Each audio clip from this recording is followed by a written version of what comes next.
Iniulat ni Police Executive Master Sergeant Carlos Panya, tagapagsalita ng Legazpi City Police Station, na wala pang naitalang krimen na may kaugnay sa nalalapit na halalan sa Mayo 2025 sa lungsod ng Legazpi. Ayon sa tagapagsalita, nakahanda ang kapulisan sa pagsiguro sa seguridad at pagpapanatili ng kaayusan sa lungsod hanggang sa araw ng halalan.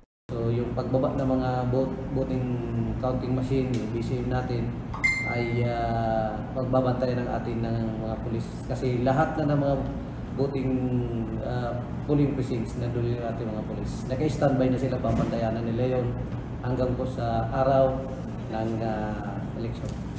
Simula din ngayong araw, 150 pulis mula sa kanilang himpilan ang ikinalat upang magbantay sa mahigit kumulang 58 polling precinct sa lungsod. Ang pag-deploy ng mga pulis ay kasunod ng paghahatid ng Commission on Election o COMELEC ng mga automated counting machines o ACM sa iba't ibang polling precincts kaninang umaga. Tama po ako, nagatid na kami ng ating mga BCM sa upland and southern part ng Legazpi City. So lahat po ito simula doon sa boundary sa may bahagi ng Barangay Buenavista and of course dyan sa may Pating Buyuan.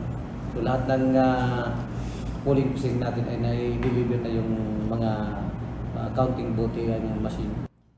Binigyan din ni Panya na magpapatuloy pa rin ang araw-araw na operasyon at pagbabantay ng kanilang kapulisan sa seguridad ng lungsod kahit paabala ang lahat para sa midterm elections. Para sa mga balitang Tatak Bicol, Rose Bilista.